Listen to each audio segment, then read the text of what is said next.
turn the mics off so I can get the intro going. Oh, this is for the simples. Yeah, we sipping in conversation. We sipping in conversation. We sipping in conversation. Yeah, we sipping in conversation. We sipping in conversation. What it is, or what it do. If your homegirl sipping, then bring her on through, huh? What it is, or what it do. If your homegirl singing, then bring her on through, baby. What it is, what it do. If your homeboy sipping, then gon' come through. What it is, what it do. If your homeboy sipping, come through. What it is, or what it do. If your homegirl sipping, then bring her on through, huh? What it is, or what it do. If your homegirl singing, then bring her on through, baby. What it is, what it do. If your homeboy sipping, then gon' come through. What it is, what it do. If your homeboy sipping, come through. We sipping in conversation. We sipping in conversation. Yeah, we sipping in conversation. We sipping in conversation. Real talk, real life, real people. Real talk, real life, real people. Hey, real talk, real life, real people. Real talk, real life, real people.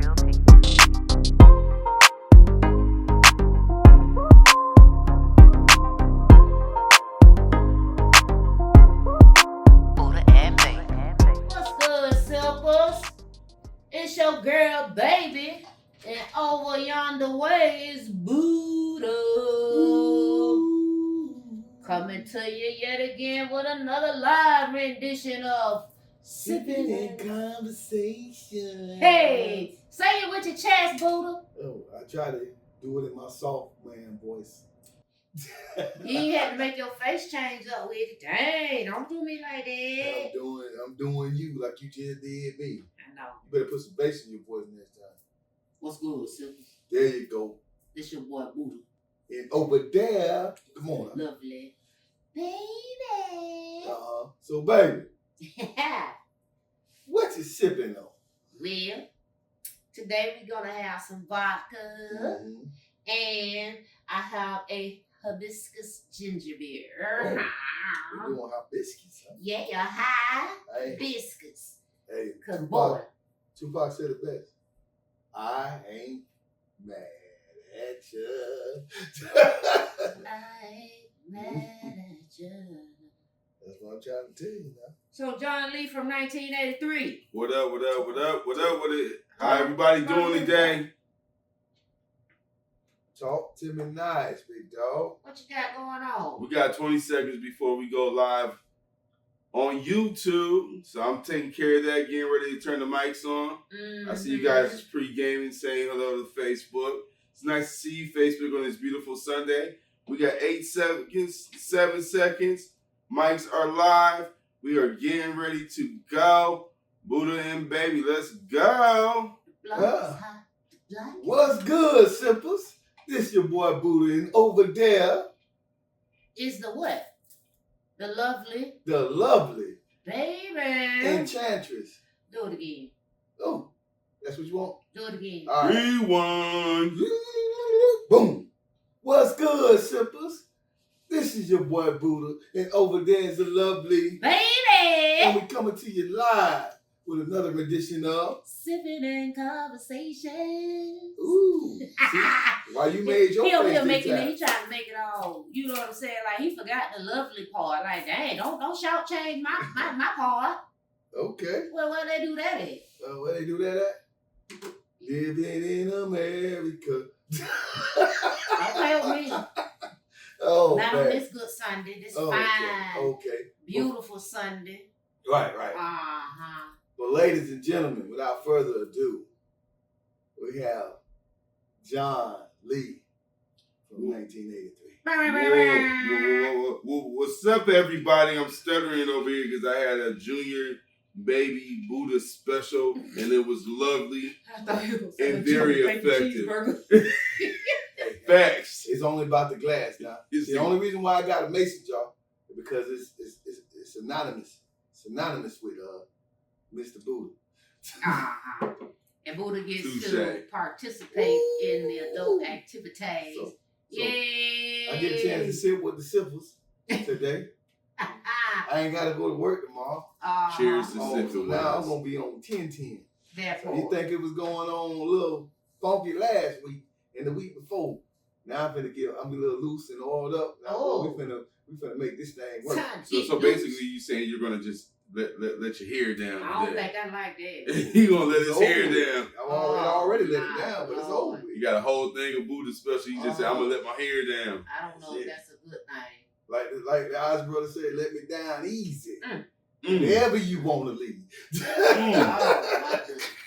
What has happened to us? Hey everybody, we outside, you know what I'm saying, doing what we does, and you know what I'm saying, it's time for us to get into a little bit of conversations and sipping with Buddha, Baby, and our co-host, you know what I'm saying, Johnleefrom1983. 1983. She made me put all my clothes on today. I couldn't just go top it. As you will see, y'all silly.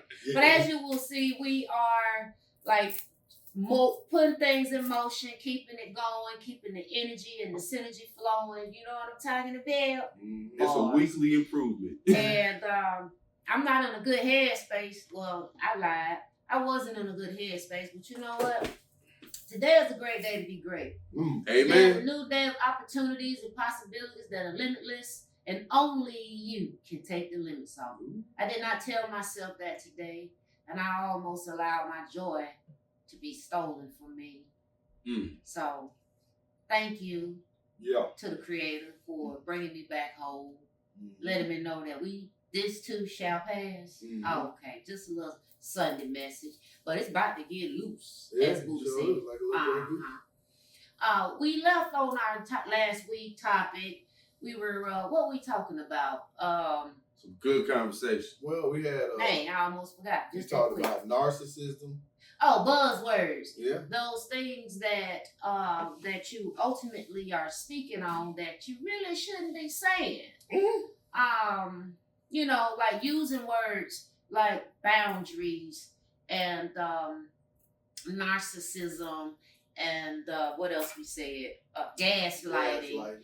So using these words, like choosing certain words that that you're using mostly at your convenience, and the things you picked up out here in these internet streets. Internet streets. Oh, it's savagery outside. Hold on. Straight up. Oh, okay. I was hoping that one of y'all came with it. Good job, Buddha. Buddha know what to do.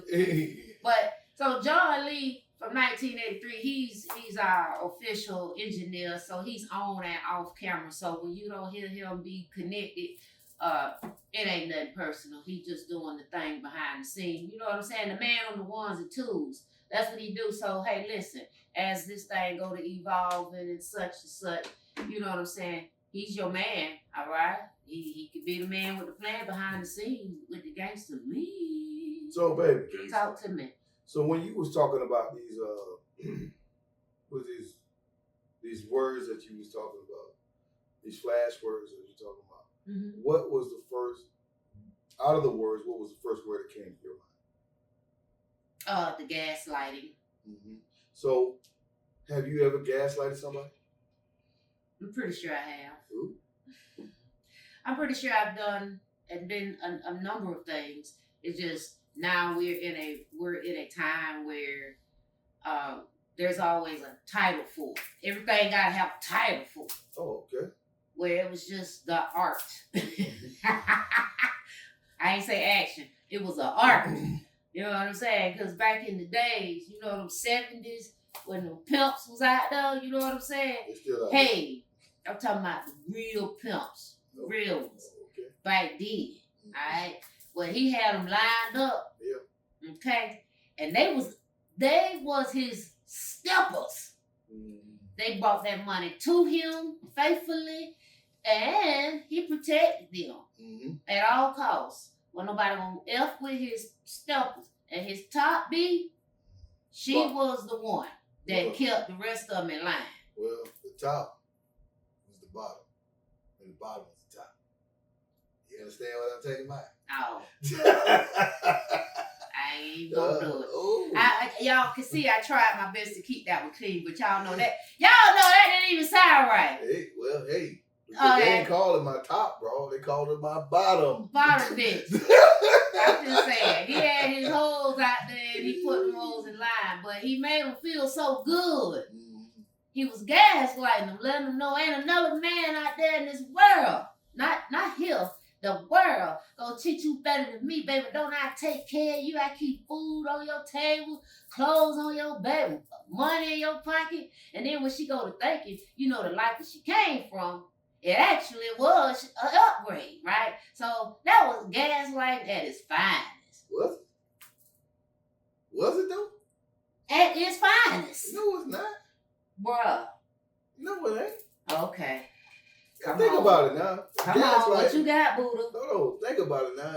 Gaslighting is something you manipulated them to do whatever it is you want to do. But he is actually providing the service. If you just say it. Like I said, he made himself to be the best man in the world. Hey, and in that moment in time. The world. And in that moment in time, that's all she knows.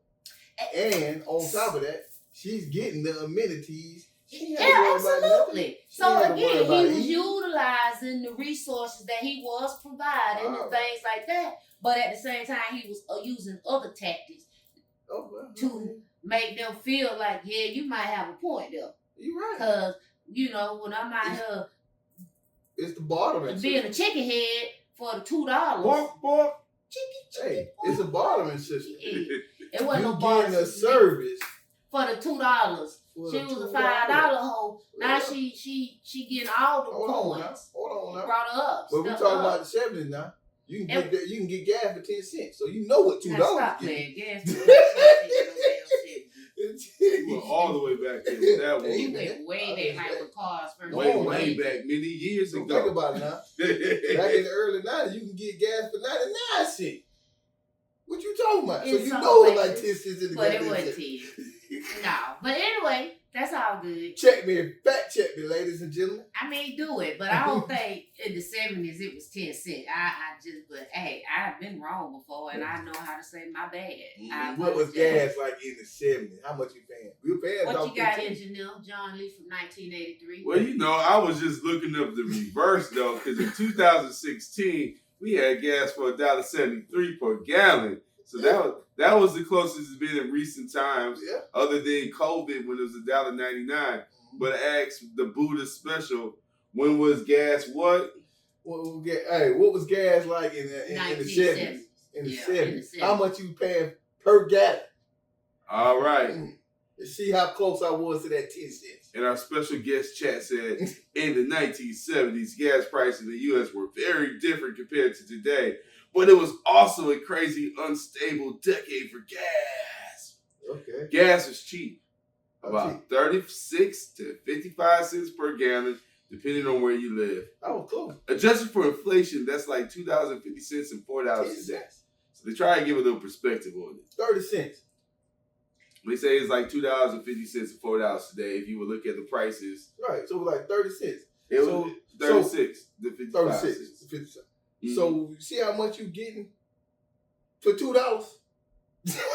You get 2 gallons of gas, bro. But like they said though, you got to think of, okay, so since you said that, how much they making $10 a day was you was hitting, living wages. You were hitting hard, yeah, boy. In the 1970s. I got y'all though. For black people. Let's be all the way true about it. Let's see how much we was getting paid in the 70s. 20,000. Oh, it's a good question. Let's unpack this carefully because the 1970s were a very tough and unequal time, especially for Black America. Here's a clear breakdown. In 1970, the average income for a black worker was about $5,500 a year. Meanwhile, the average income for a white worker was closer to $8,000. By 1979, the average Yeah. income for Black Americans had risen to $10,500 A year. And And what they knew year how to that make it. was? And this was in the 1970s. Let me go ahead. Oh, God. Let me get the math. Well, hey, let me tell you my we little. We ain't gonna make it. No, I'm building a time machine right now. Well, I mean, it do I make go sense. to work. Hey, I go to work every day here. Ooh, Take you my don't ass want back to the hear 70s this. every night. You don't want to hear this. And listen, if I don't make that in a day, they saying they would take home, guess what? Guess, just guess. $200 a week. Okay, Buddha said 200, baby. What you say? The take home a win A week. for a Black person, Yes. $120. She want a low ball because I said 200. Ooh, Buddha, you out. Okay. $106. $106 was the average a week before taxes. Before the taxes. Maybe $90 to $95. Listen, the $40. Let me stop. Okay, not going there. Strike that comment. Yeah, the $40 that you could get $40. that $5 and that 50 Henny. You said a liter, a 50 Henny, and I said that $40 wouldn't get me a pedicure. She. Yeah, right. Yeah, when I $40 it was a lot. It made a lot of sense now. Now, if I get this $40 up now, I'm gonna say, look here, your mama and your daddy fought hard for this money. Well, you know, I mean, the good thing about it is with access to technology, if used properly, you can find out. So a lot of stories about our parents and our grandparents, right? Just based on economics. Yeah. So when you say you didn't get a birthday party, or you didn't get to go to Chuck E. Cheese, or, you know, you didn't get to go a place, well, they couldn't afford it. Let me just tell you real quick. Back in the day, McDonald's was the Chuck E. Cheese. You go get that Right. cheesecake, you get that high C orange. No, going to the grocery store was and, the and Chuck E. we Cheese. would They had actually the little- utilize the parks. little riding horse right outside the door. Right. But I'm saying we utilize the parks and whatever, and you have a picnic. And that was a good birthday. It wasn't like this stuff nowadays. Right. But I got something to tell you. Nails and hair cost for Black people in the 70s. Pressing curls, guess how much? $2. $5 to $10. Relaxers. Relaxers? Yes. That's It- 15. Yup, 15 to 25. Basic haircuts are trim, Buddha. $5. $3 to $7. Now let's talk about the nails, baby. Basic manicure. Just basic manicure. Yeah. That was $5. $2 to $5. Damn. Now Buddha. Here we go, Buddha. What's up now? Street level prostitution. Ooh. $2. $10 to $20 for basic service. Sometimes even $5 to $7 in rougher areas of art. That's Yeah, great. yeah. Well, And baby. So what I said, $5. She got upgraded. Hold on, baby. That's why I was coming to you. Now, how much for the high end prostitutes? $20. High end, High end, $40. $50 to $100. God damn. Reminder, I $20 go to jail right back. now, get a $20 back then was serious. Basically, 20% of someone's entire weekly paycheck. Woo! I'd rather take my $4 a gallon. Hey, but just think about adding the drug era when they started getting on cocaine and what's the other one? Oh, we talking about meth. Meth. That ain't started. Meth. Okay, so in all fairness, I think we should go to the 80s, right? Heroin. So I put how much was drugs in the 80s. Shit, So let's go ahead and start. Yeah, Ain't gonna cost about $2. I never knew none of this. So, okay. That ain't what the show about, y'all. We just went back because of what I said, gaslighting, Okay. words that we was using, all Ain't right? gonna cost you what? Okay, so in order to answer, you gotta raise your hand, the first of you, okay? And at the end of it, the one who scores the most wins and gets bragging rights. Okay, and they get to have their little speech about the 80s. You get to leave a closing remark on this, okay? Are you guys ready? Yeah. Oh, shit. Okay. All right. Ladies and gentlemen, Baby and Buddha, let's begin. Crack cocaine, raise your hand if you want this one. How much was a small rock? Baby? $3. And Buddha, you get a chance. Small rock. Uh-huh. $5. $5 to $10, Buddha get it. Okay, so let's move it up. Let's move it up. All right. Let's go to powder cocaine. Okay. How much was a gram of powder cocaine early mid 80s? Early mid 25. You gotta raise your hand. Disqualified. I did. You did? Oh, I'm sorry. Y'all? You said 25 a gram? I said 25. All right, Buddha. Nah, I'm a gram? A gram of Yeah, that. I said 25. That China down. dial. I'm gonna tell you about 75 to 100. 100 to 150. Do we give Buddha that one? Do we He's give him the that closest. one? He's closest. That's Buddha. Buddha's on the street. Buddha, what you know about the subject? Hey,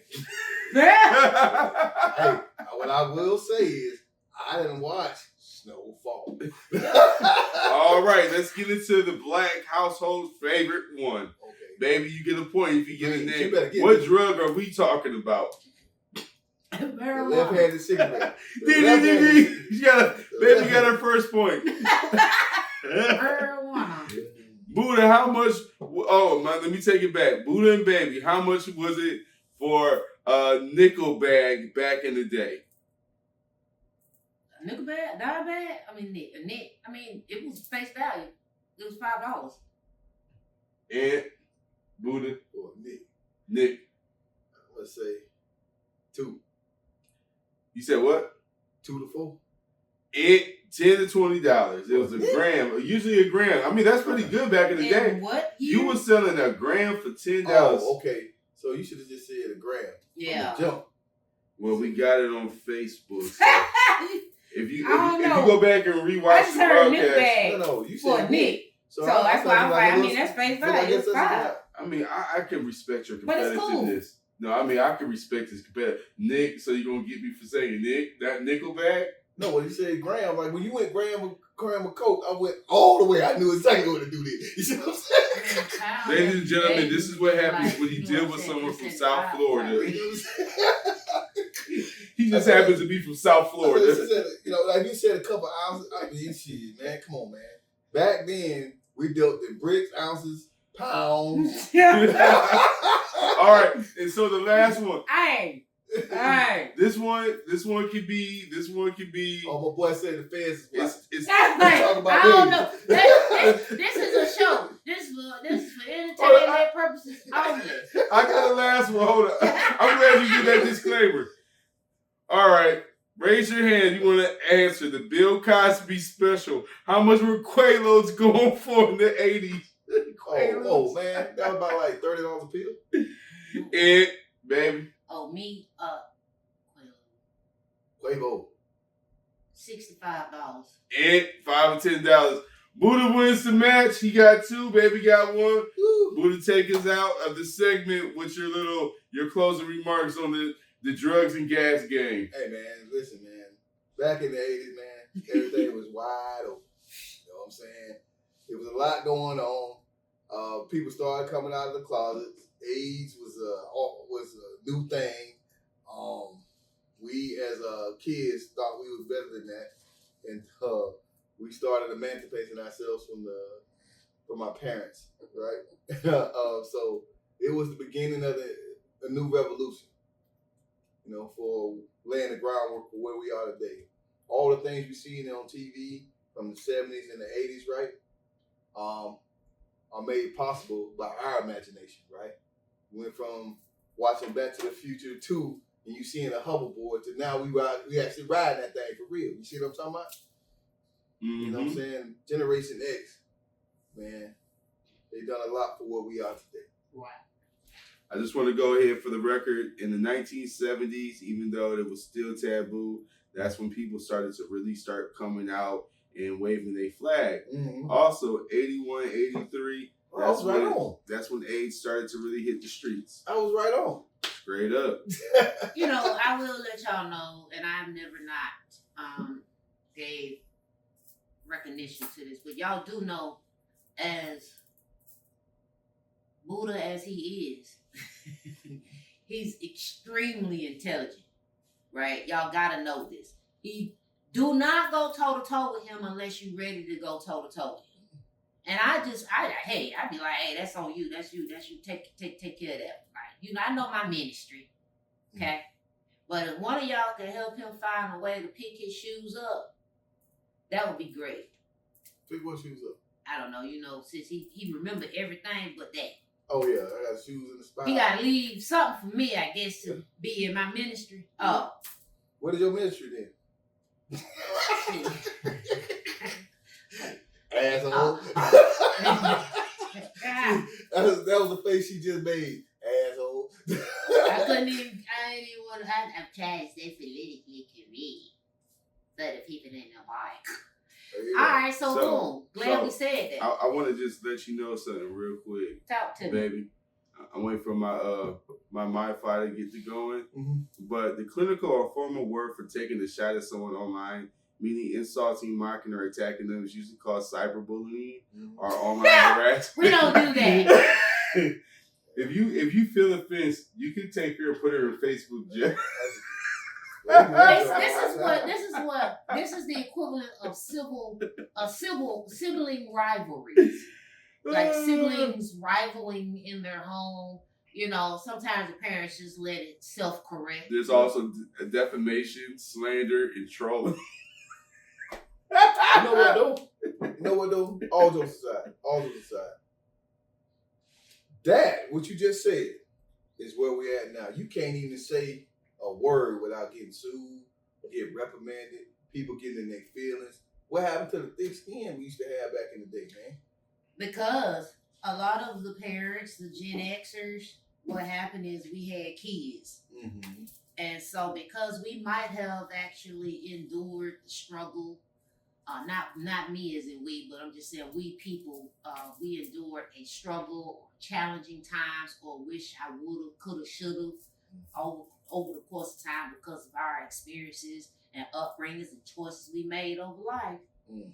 What has happened is we got softer for our children. I was waiting because I was going to give you a violent moment. You better step in and say it. We got softer for our children, and we were afforded more opportunities so that we can make a better situation of life for our children. And so what we forgot was to instill in our children foundational things like no is a complete sentence. Oh, facts. I can dig that, man. We should have added too. Like, we shouldn't have just said, like, let's take away from what our parents did for us. Mm-hmm. Instilling some of that work ethic, being able to diagnose and understand where we are. Like, we talked about it on one of our first segments that we done a couple of weeks ago about how to love and how we were loved and how we bring the love to others and how this generational thing. Yep. Inherited. So from a Gen X standpoint, mm-hmm. we were the one that tried to break the chains and try to do things differently. And the more we try to do things differently, the more we as Gen Xers want things to go back to how it was. Right? As far as, the level of respect that we have in our culture, right? Mm-hmm. It left us. Women decided they wanted to step into this different realm of equality, right? Mm-hmm. Men wanted to take a step back and allow women to be the driving force, right? Which is fine, I guess. To each his own and to each his own household. But now you got women today saying, "Hey, I need a real man," right? It was an opportunity, though. Right? You got to look at it like this, right? Mm-hmm. Men got video. Men got how video. I feel about that real man. Like, you are real. I see you living and breathing. That's real. I got you. Yeah. I don't like that word, but that's just me. I got you. I respect that. You're okay. Tally ho. You're it's fine. As I was alluding to, it was an opportunity. Mm-hmm. As the video game culture emerged, men found it easier to not be in the industrial factory industry anymore because these independent women wanted these careers and someone had to stay home and watch the baby. And men took it upon themselves to infatuate themselves with video games, let their woman go live the corporate world, and they took care of the kids. And we started to do this role reversal. I would say about 2006. That was just because I was definitely one of those dads for a little bit. I stayed at home. But the point I like the point that you guys made. You know, we made our kids softer by projecting our fears onto them. That's basically what happened. But, you know, the reality of the situation, our kids didn't get soft on their own. We handed them our fears disguised as love, and it cost them their edge. I gave my kids Netflix instead of outside. The world was so scary for me. Kids, come play, watch Netflix, play on the floor, have all these toys. Don't go outside. Don't climb the monkey bars. Don't go out there. You can't drink that cup. It might have pee in it. These are things that protected me early in life because I knew don't sip a drink at the park. Okay, but our kids are so naive, they grab any, they don't think about those things.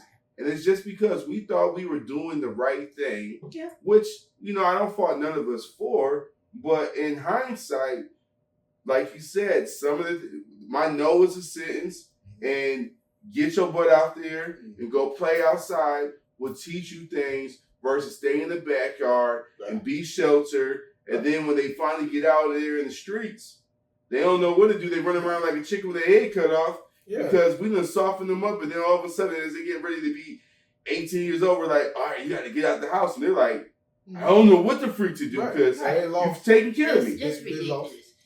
What I truly despise. You despise it. I don't like the word hate.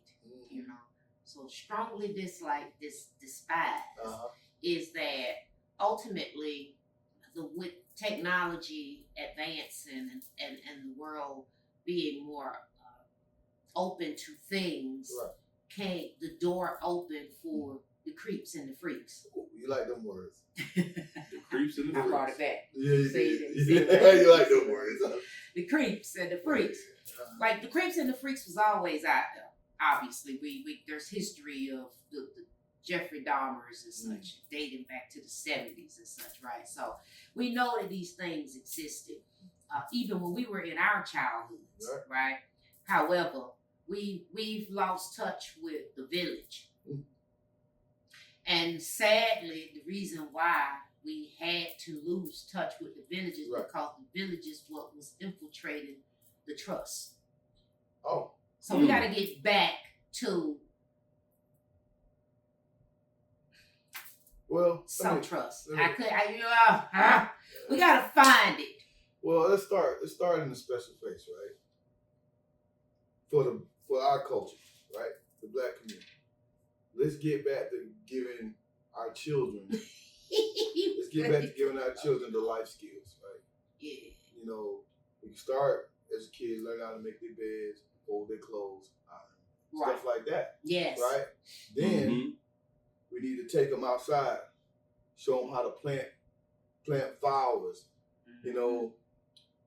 grow some fruit, get the life skills back together. Right. And then when they become teenagers, start handing them trades to learn. Plumbing, electricity. Yes. You can do this. Yes. Okay, you're going to school to do this here. When you get home, this is your second job. You're going to learn this here. You're going to learn this over here. Yes. Right? And then that's how... Church. That's how we going Tabernacle. That's how we're going to rebuild and refurnish and reaffirm our culture that, hey, when the pulse bomb go off and all electricity and everything go away because we can't use it no more, we gonna still live. We gonna still rise and we gonna still be a strong culture, right? Absolutely. Amen. I can't wait because for the most part, everything that you said, I totally co-sign on that. We lost that because our generation got into the transitioning of technology. Mm-hmm. And so when those that were not being groomed for the transition of technology, they were actually being groomed to maintain and sustain society holistically, meaning the fruits and vegetables, the food, the building of houses, the plumbing. We forgot about we need MEP. You gotta have it. Cause you can't, if all you know is how to design the damn thing, who gonna put it together? Who gonna go and you thought the robot was gonna do it? Mm. You can't afford the robot yet. Hold on. I'll stay right there, baby. Uh-huh. Stay right there. Because, Martin Luther King said he had a dream. Okay. Right? And so the infrastructure of a family should be man have this dream, woman fulfills it. Puts the bells and whistles on the dream. The woman was having the children to help fulfill the dream, and so what the father's role was to ensure that his boys were provided the necessary tools, meaning not tools as in things in their hand per se, but how the ability to utilize their hands to fix the car, build a house, dig the ditch. This is going back to gender roles. See how you right. see how I'm going. See how I'm touching bases on all the subjects we done had over the last few weeks. You see what I'm saying? Mm-hmm. But then, Mama, I mean, and it's all good because we've always had intellects. Mm-hmm. Okay, we have too many inventions by Black people that we didn't have intellects. So somebody had to be the lawyer. Okay. Somebody had to be the doctor. Somebody had to be the something. But see, the question is, everybody wasn't gonna be. You didn't have a choice though. Somebody had to be in the house. You didn't have a choice. So and back in the day, this is what you're gonna do. This is what you're gonna do. Our family field N-word, house N-word. You know what I'm saying? But every last one of them, field and or house, knew how to do both. Well, knew how to get out there and get it from the mud. Right. Because you got to think the house Negro advanced from the field Negro, unless he was my complexion. And then he might have been birthed. You know what happened then? Old field man, old master went out there and did a little few things. You picked the darkest and the brightest of them. That's probably how. Because think about it, right? In Africa, right? Mm-hmm. How many of us were originally light skinned? In order to get milk chocolate, you gotta have some milk to go with the cocoa bean. I mean, there's a little parable. There's a parable in the Bible. No, I shouldn't. There's a parable in the Bible that I thought was all hilariously funny. And they talk about this, that people don't realize it until they might, they may not. What is it, Jonah and the whale? Yeah, Jonah and the whale. So you remember how Jonah refused to do God's work for all those years, and then a big fish, he tried to hide on the boat, and the big fish came and got him, and he sat in the fish for so many days until he landed on land. And the elasticity, right? The elasticity is what changed the pigment of his skin. Because of the lack of color. So he was already of color, and the pigment changed. Guess what color he turned? Translucent. Yeah. But that's just, I digress. That's him just trying to text, you know what I'm saying? He had I appreciate it. One time for the people in the bar because I said he was an intellect. So as being the official podcast editor, I just want to go ahead and say, yes, that's in the Bible, but it's not a parable. It's told as a historical event in the Bible, not a symbolic story. Here's the real breakdown. Okay. Jonah was a prophet. God told him to go preach to the people of Nineveh because they were living wickedly. Right. Jonah didn't want to. So he ran and boarded a ship going in the opposite direction. A violent storm hit, and the sailors threw Jonah overboard to calm the sea. God sent a great fish, not exactly called a whale in the original Hebrew, just a big fish to swallow Jonah. Jonah was in the belly of the fish for 3 days and 3 nights. He prayed, repented, and the fish spit him out onto dry land. Jonah then obeyed and went to Nineveh, and the people actually repented. Mm-hmm. Ta-da! Just being the podcast editor, that was the official name. Just you know, make sure honestly, there's no historical facts about the Bible so much. I'm here for the conversation. I'm not doing that. Not on this show. Conversation. We ain't doing that today. No. So with that being said, so we go down that rabbit hole. I'm not. I'm telling you. I'm gonna walk off the show before I go there. I'm gonna let him do this. We go down that rabbit hole. We're gonna be changing some minds. Sippin and Conversations. But now let's get back on track now. Soon as baby turn up, you know Buddha gonna turn up. Turn up. Turn up. Turn up. Gon' turn up. Soon as baby turn That's up, a little you secret. know Buddha gonna turn up. That's a little long secret though. Gon' turn up. So we have debates. When we have debates with other people on the show, as soon as they use the word, as soon as they try to use the reference of God or the Bible to argue their point, I won.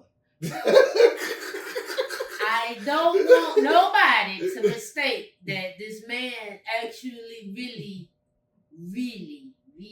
does know a lot of things.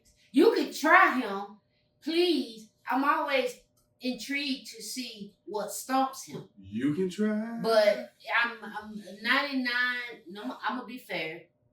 90% of the time, he probably hit the nail with the hammer with the nail. You know what I'm trying So to he talk said, about. try Jesus, not Buddha. Don't do it. No.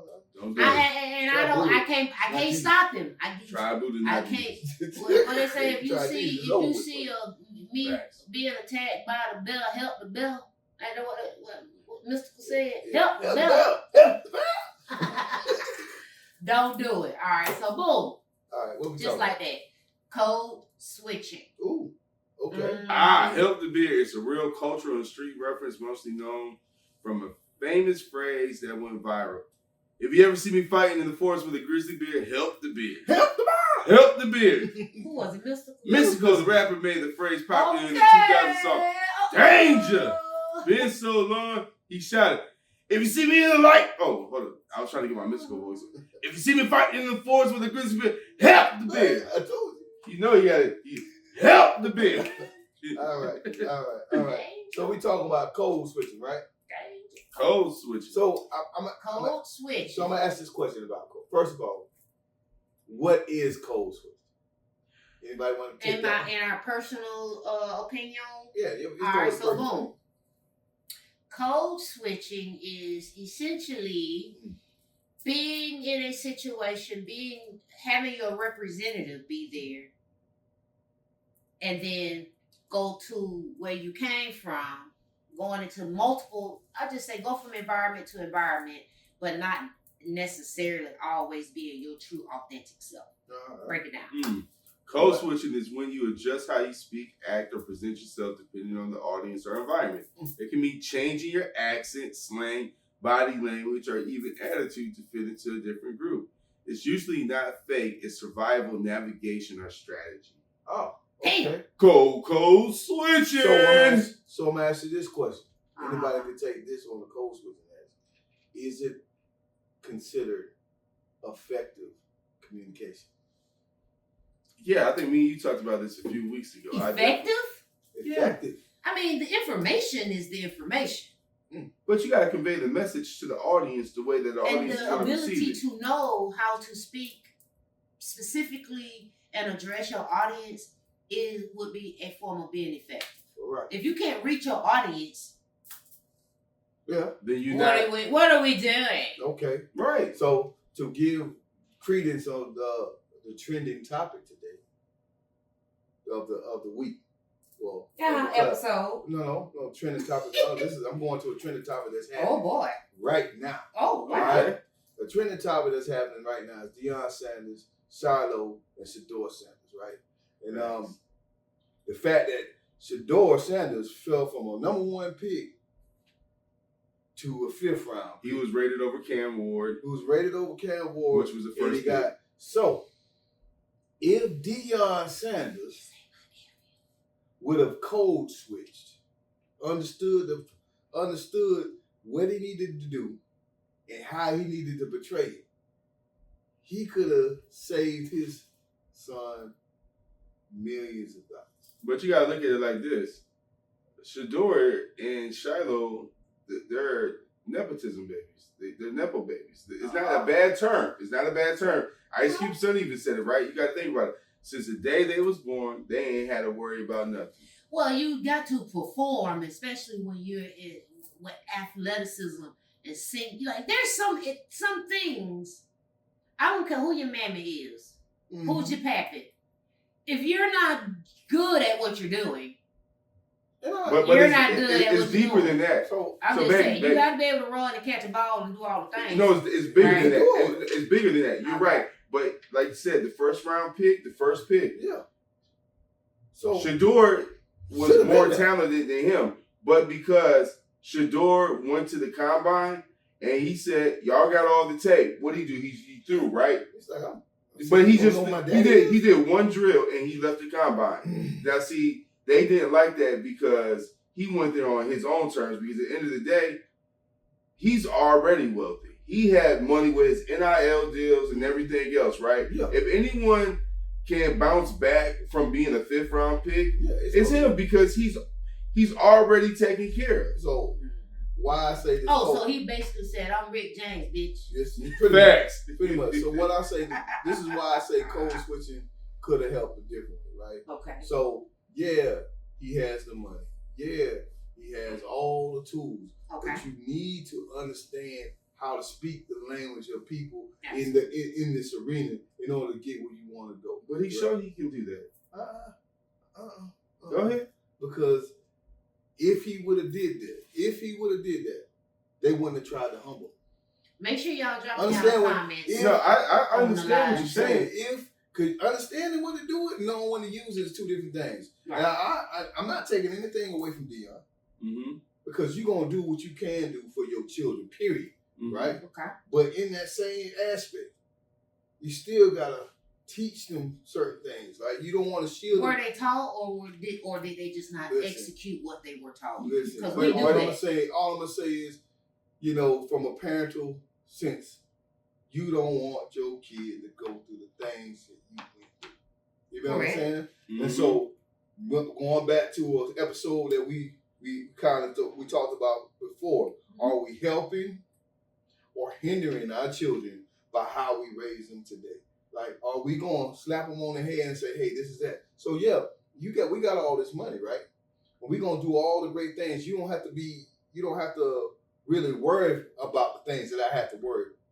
But that don't mean the message in the talk and the lesson goes forgotten. Correct. You know, The work got to sometimes be done. it's words. Sometimes people don't learn from words, right? You got to show them. You know, my dad said, hey, man, you 14 years old, right? 14 years old, you can get a job. You better go find one. You feel me? You better go find a job at 14. Matter of fact, when you got that job, I'm no longer buying school clothes. What? You see what I'm saying? I'm no What the longer hell? buying, I'm hearing now. I'm no longer buying your stationery products, book bags, anything else. It's coming from you. My only thing is that I get where you coming from, That's right. and I see exactly what you're sitting and saying. I guess for me, my big takeaway regarding this whole situation is that Shador Okay. is that they had an agenda, right? Mm-hmm. And like you said, the system tried to break them, right? Mm-hmm. Said that you didn't come in here and do like everyone else knows to do, Mm-hmm. and let alone, like you said, the NFL looked real bad doing what they did. They started Did they really? speaking Colin Kaepernick. They started talking about blackballing because it wasn't about being the most talented person Right. anymore. They allowed the politics to scoot in. Mm-hmm. But what I'm saying is I'm standing with the Sanders because Deion ain't been no slouch. He didn't raise those kids. Some kids were raised to actually stand on their own too. You're right. So he stood on principle. Did it cost him Absolutely. being drafted earlier? Yeah. It ain't hurt their pockets. But overall, it's just like what happened the moment he got drafted. His jersey, let's look at his jersey sales. Let's see Shador Sanders' jersey sales. I'm pretty sure I already seen like Waldo 267 Mhm. and his partner. He already had the Cleveland hat on and everything else. So gonna be okay. So here's the thing. So here's the thing about what you just said. Okay. Black folks are gonna support other black folks, especially if they feel like they've been done a disservice, right? Mm-hmm. However, and this is the however part, it's better to beat the system from within instead of trying to beat the system outward, looking in. Understand what I just said to you. I understand exactly what you said. So instead of being the brass and bravado in these moments, showing humility and coming in the system and trying to change it within is how this thing should have been done.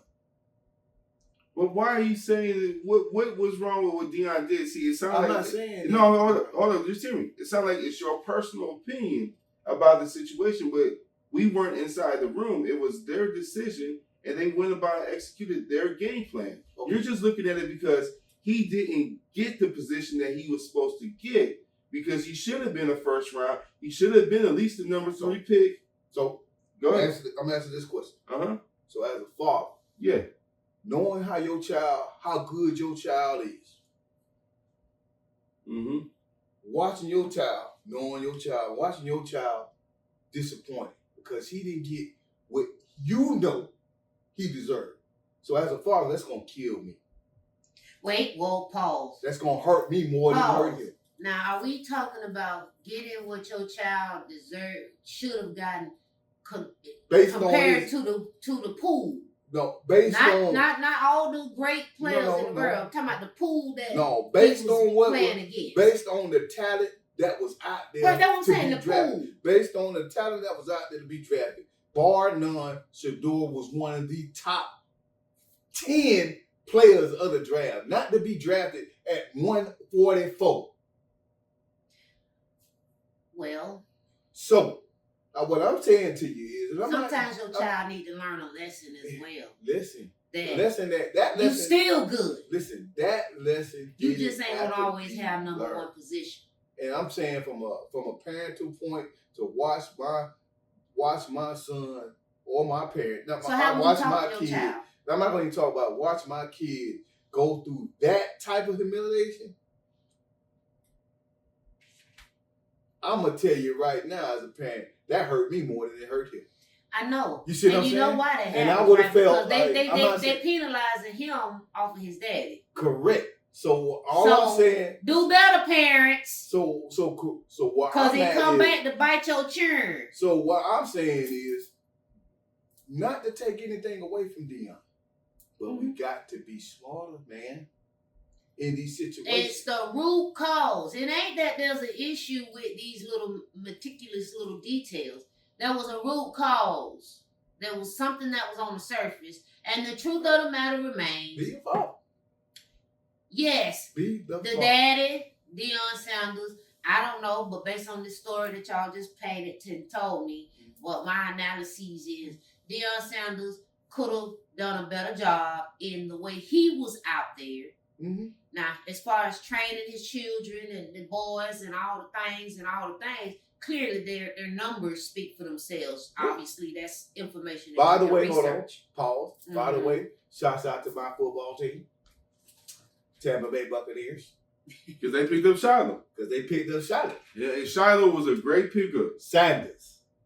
He's a safety. He knows the position. Exactly. He's going to outplay his contract. And only my last little caveat, there's nothing wrong with what you said there and said. But the one thing I want to just be factual.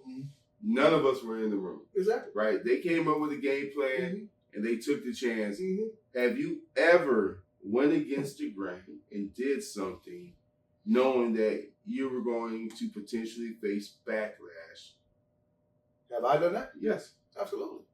So I see it no different. You take a chance. Yeah. The good thing is he's a 5th round pick. That means the money, they're going to lowball him.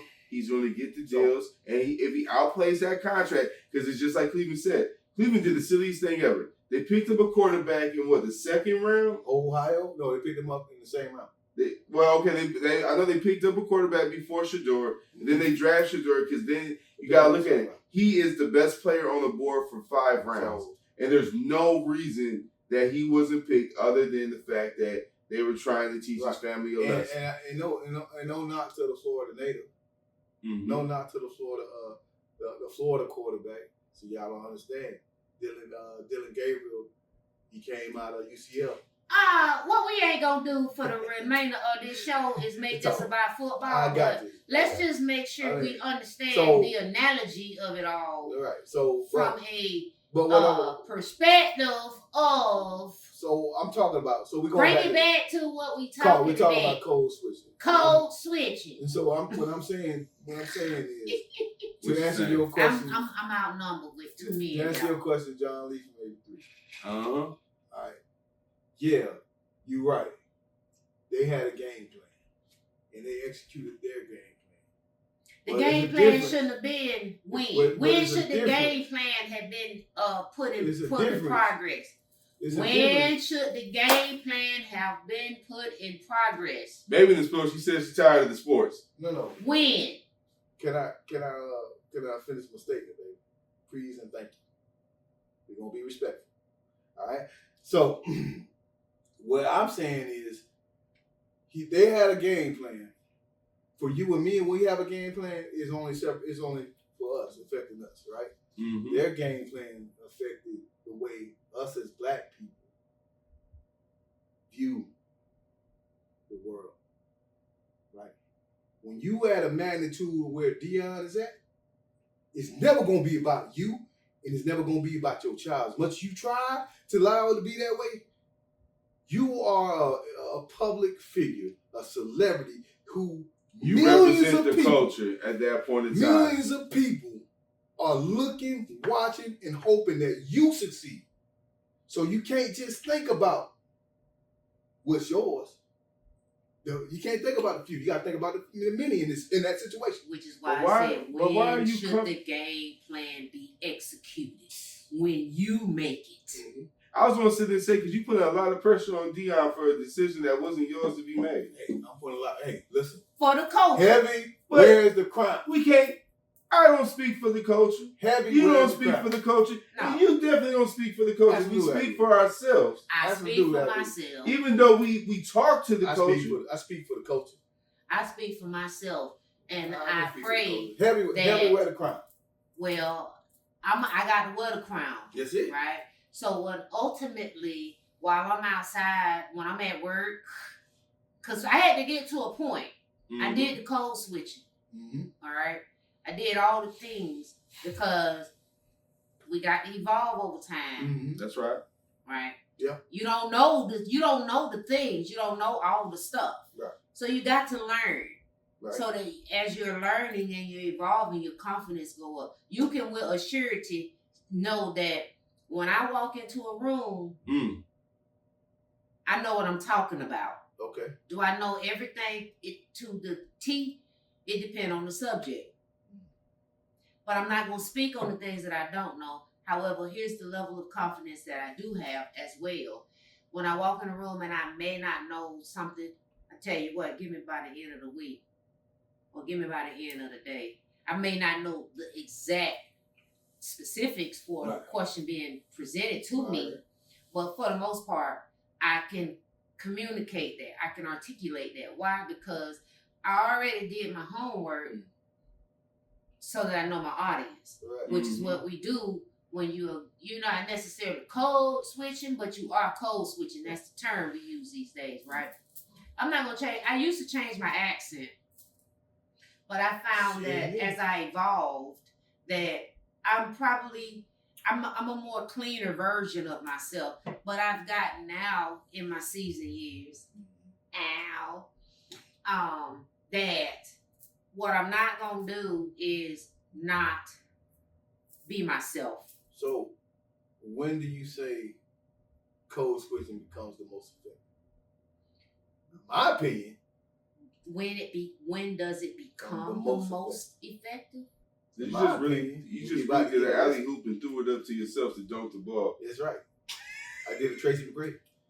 Just throw the ball. Throw the bitch He literally threw it up in the air. He didn't even pass it to the teammate. He was just going to go ahead and do the all-star dunk. Well, I hold on. I tell you what it is. Like Let me tell you what it is. Go ahead, boo. When you get pulled over by the police officer. Officer. Hey, I can see it now. You could be in the car with your homeboy just about 5 minutes earlier. Fuck that shit. Fuck the hoes. Fuck this shit. All that blah blah blah blah blah. Soon that police said, "Hello, officer." That is a form of Hey, code. when you know better, you do better. That is a form of code switching. Yeah. But like you said, when do you code switch, right? When new doors open to you, right? Correct. You got to take them into consideration, right? There's a way to conduct yourself. Like right now, you have your mason jar. Yes. But if you were going to work today, you wouldn't have that mason jar. Is that a form of code He switching? would have had the mason jar, but it would have only had Juice. unadult beverage.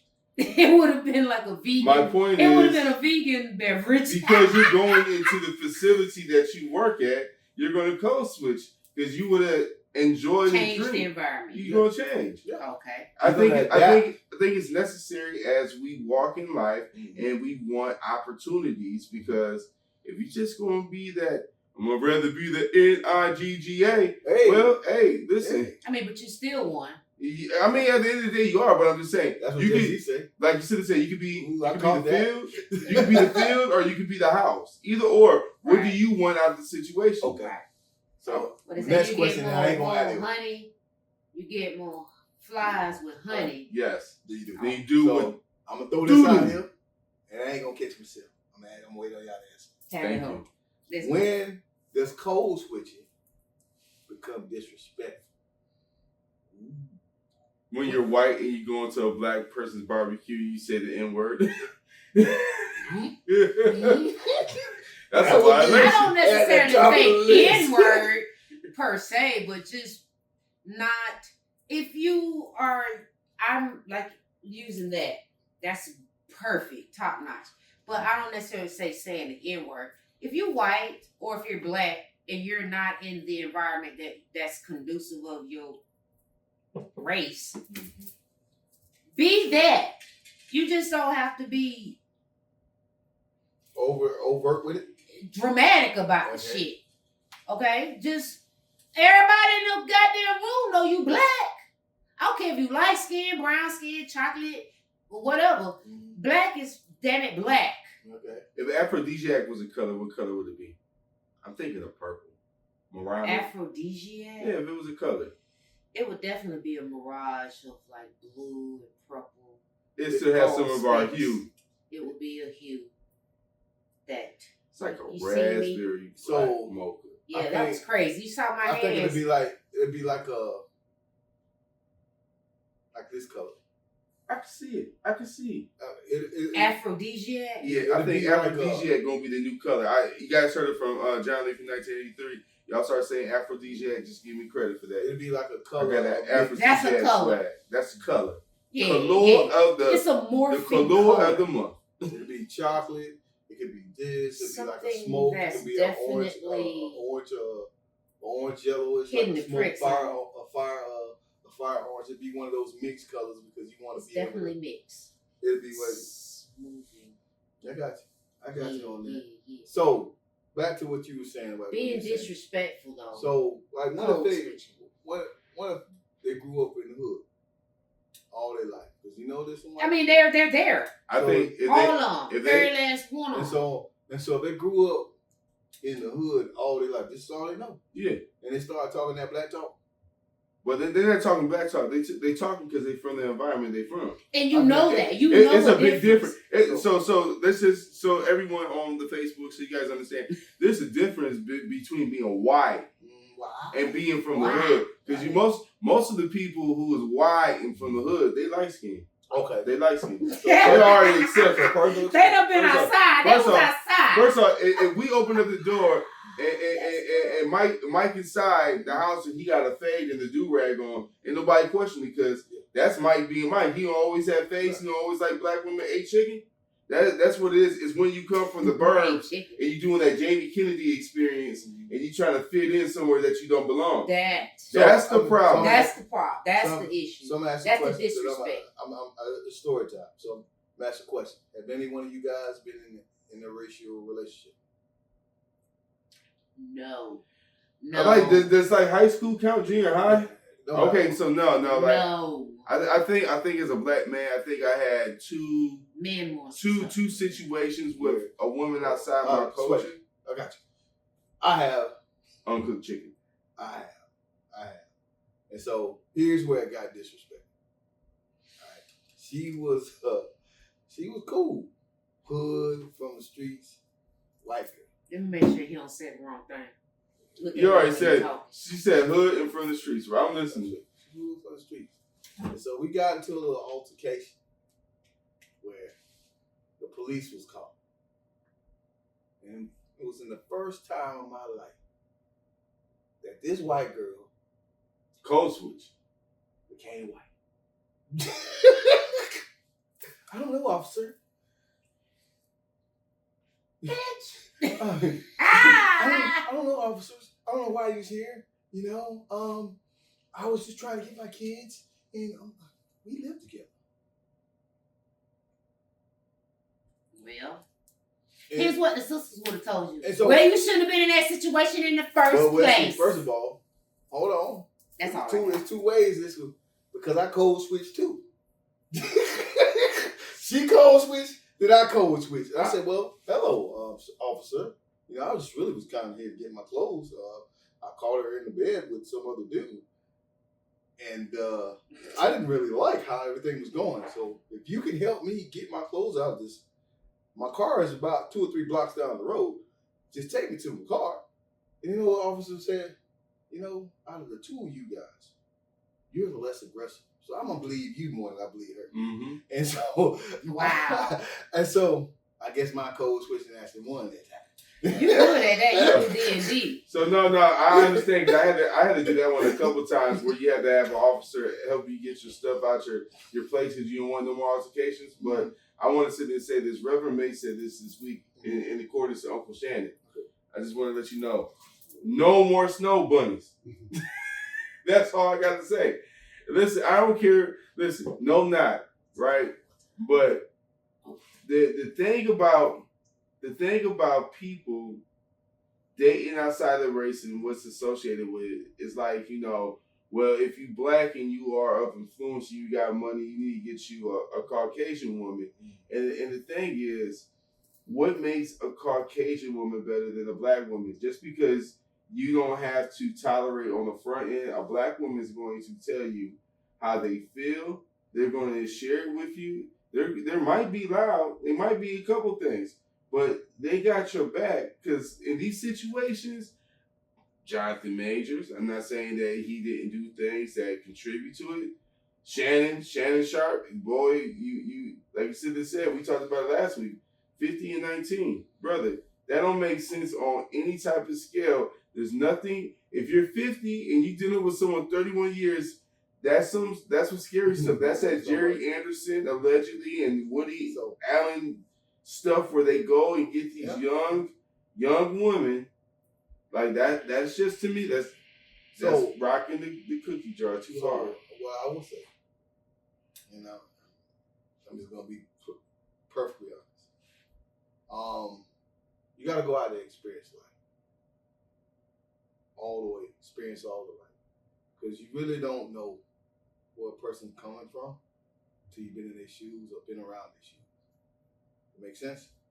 It's a dangerous thing you're saying, but I see where you're coming from. Hey, listen, for me dipping out there and trying different flavors was for me to understand who they were, how they were.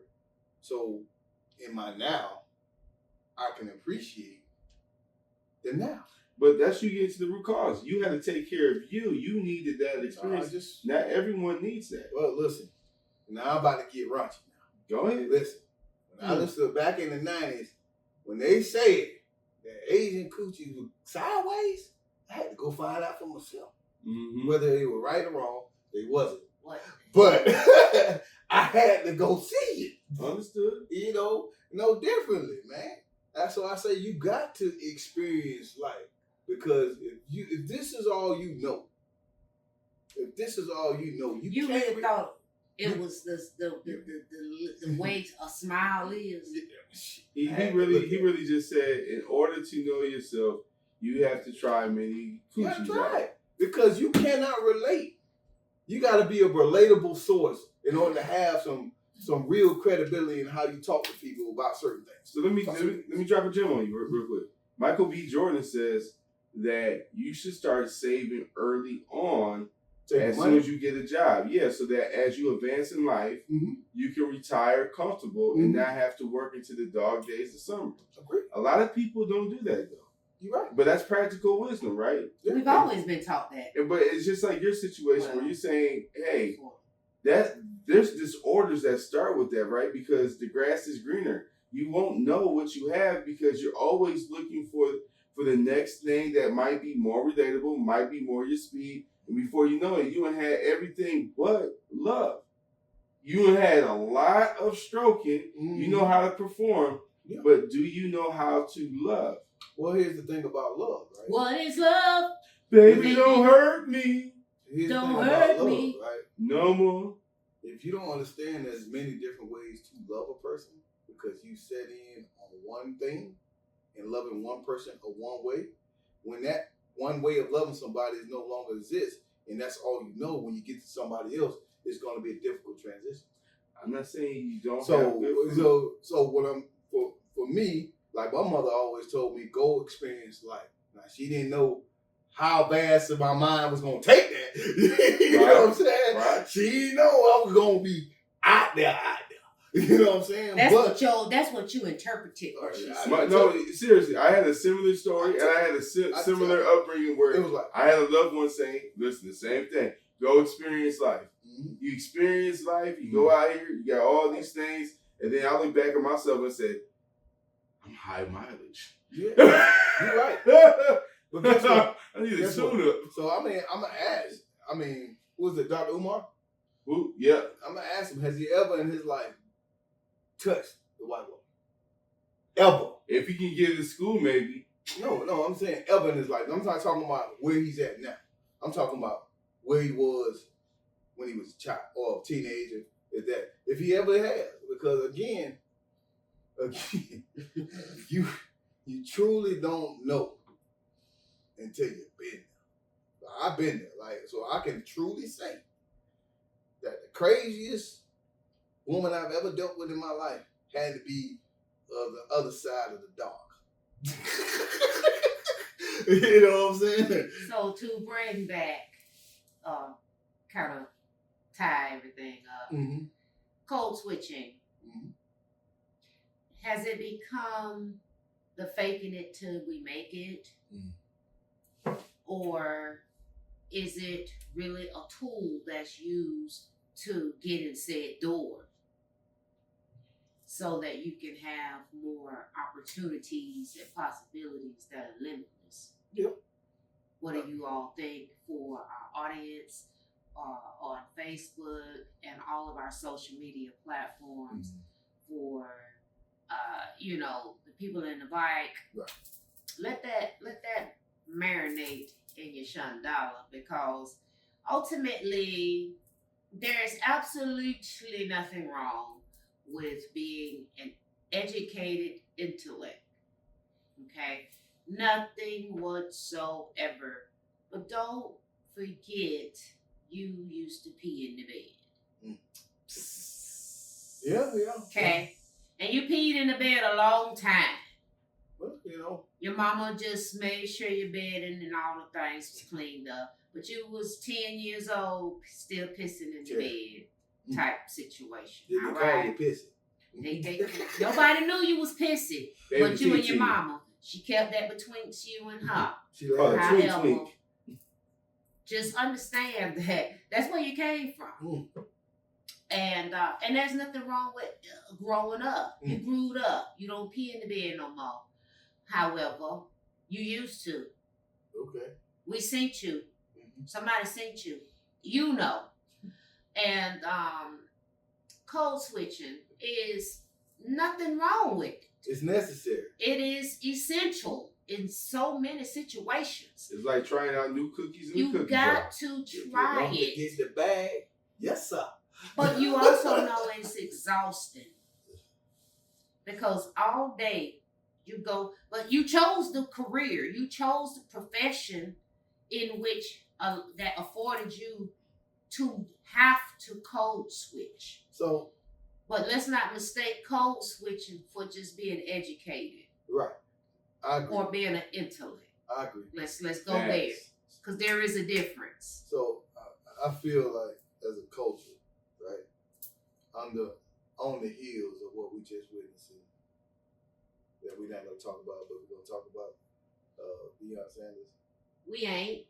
As a culture, what are we going to do? You see the disrespect, the mishaps. We see open-faced racism. Just because of Deion Sanders? Will you? Oh, sorry. It's Sorry. blatant. It's blatant. I'm gonna call it what it is. I mean, It's blatant. Because It's a lot ain't of no blatant activities, baby. Hold that's on. happening. Ain't no black Go owners. ahead. We're going to talk about NFL. Ain't no black owners out there, really. Am I right or wrong? I mean, I don't think we got one black owner in the NFL. I'm so not exactly what sure. I'm not. I mean, it's just open face. It's what you seeing. You seeing the power laid at hand in a situation. So what are we gonna do as a coach? Stop watching damn football. Not. Or just move on and just understand it's a That's draft what and they he want gonna us to prove do. himself. Stop supporting NFL. So that's what they want us to No. do. They want us to say, you know what? They love the game so much that they're gonna pass over. It's gonna pass over. They're gonna get this man his money eventually, and everybody gonna forget. Stop supporting things. I'm not gonna say it. I mean, I love football. I know you're not. And you're one of the millions. I'm one of the millions. And So I'm saying this. therefore, I'm just saying it's as a moot culture, situation to even have It's your not really- opinion it's not a if you're music not situation. going to execute an action. So it's not a music situation. I'm just bringing awareness to what we need to do. It's so many other things. Right. But when you say we need to do, you're speaking for Mhm. a group of people that let's get a survey going. Get the survey going. Let's see what the numbers are on the next broadcast. Let's see, because I think at the end of the day, unfortunate stuff happens all the time. You know what's something that's more pressing, what we should do something about? Let's go do something about that little boy in Mississippi that got hit by that driver that just chose to run him down on the road when he was doing nothing but riding his little four-wheeler off on the side. But because he was a black boy, hey, things happen. That's more pressing than, okay, Shador's okay. He was a millionaire before. He's a millionaire afterwards. He's going to Cleveland a millionaire. Get cut, he's going to be a millionaire. He's still going to be a millionaire. And an N-word. Hey, well, I don't disagree with you on that, right? I don't disagree with you on that. But at the same time, that's not in the main media circle, right? It's only in small local. That's only in small local market right now, right? And so until we as a culture decide to bring awareness, like you just did, right, to what's important, then we're gonna see what we're gonna see. So you take the branch that's right there and move and grow and pour water on that. Sometimes I watch Baby do this. Right? She's like, you know what? I want that type of tree over there, right? Mm-hmm. And so when she wanted that tree that ain't her tree, she cut a branch off that tree, right? Mm-hmm. Then she stuck it in some soil, and then she tried to put water on it so the roots can grow. And now she has her own tree. Understood. So I think the best way. I'm sorry, this N-word. No more debate. Buddha, I see where you're coming from. I respectfully understand where you're coming from. I see it differently. Mm-hmm. And if that's your call of action, that's your call to action. I want to just sit there and say, hey, in that situation, they had a decision. Do they want to code switch? And they decided to be themselves. Right. So now we see it. Mm-hmm. It's out in the public now for everybody to see. See, when you talk about a kid, what was it, Mississippi? We already know about the history of Mississippi, right? Well, right is right, wrong is wrong. Yeah. Mm-hmm. But there's a history of acceptance too. There's a history of black people in Mississippi accepting whatever the shit they got going on. There's a history of black Period. people accepting in so the entire at world. Some point, United States. At some point,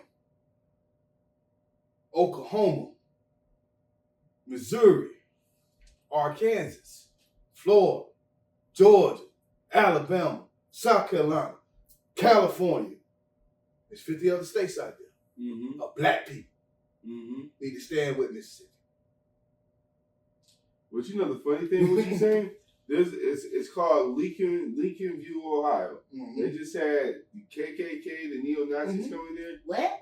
Yeah. In 2025? 2025. Yeah. Now it's a village, and it was made for free black people to be there, safe haven. So now they got a black militia, And I'm telling you what, black people with masks on their face carrying AK-47s, it's already hit the news. What I'm saying is they can keep that door closed as long as they think they can, but that door is slowly opening up because just like yesterday, everyone, the first 2 days, Shador was not drafted, everyone's seen it. You couldn't hide the smoke and mirrors. The world's seen it. That's why Cleveland went ahead, in my opinion, and did the right thing. Someone had to do it because at this point in time, it's the PR that you're going to get that you finally draft him after every team let him go by. And all I'm going to sit there and say is this.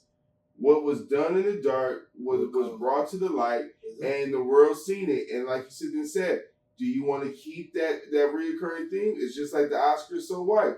You're going to lose momentum. You're going to lose people. Everyone loves watching football. Right. But you keep the politics up in there. You keep that race bait. And you keep doing stuff that's unjustifiable just because that kid is just like Bronny James.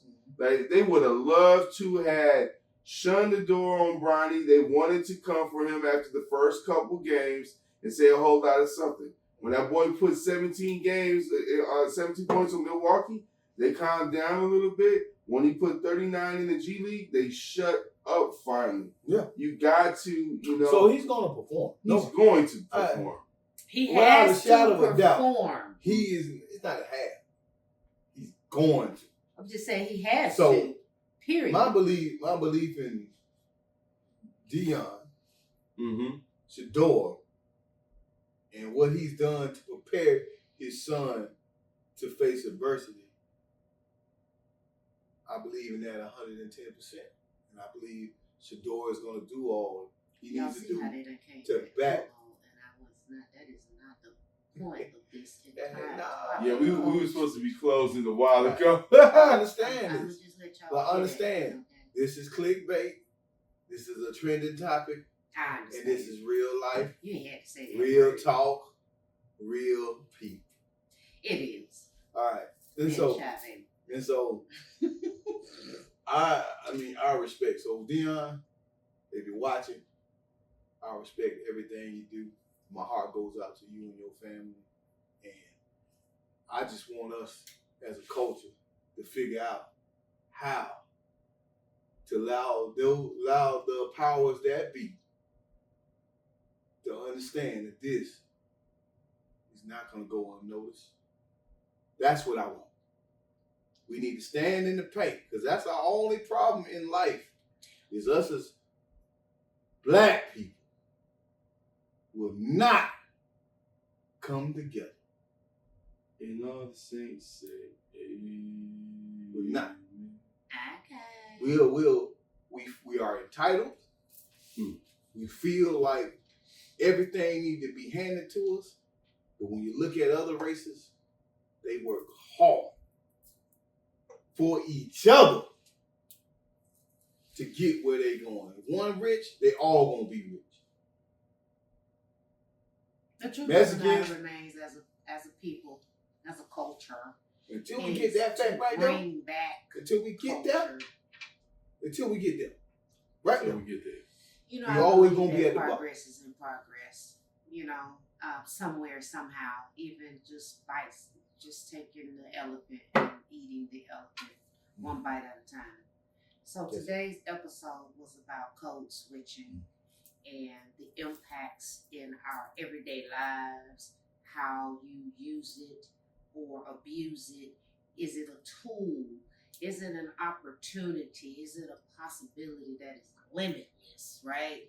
You know, but at the end of the day, don't misconstrue it for being educated and intellectual or simply just being a product of your environment.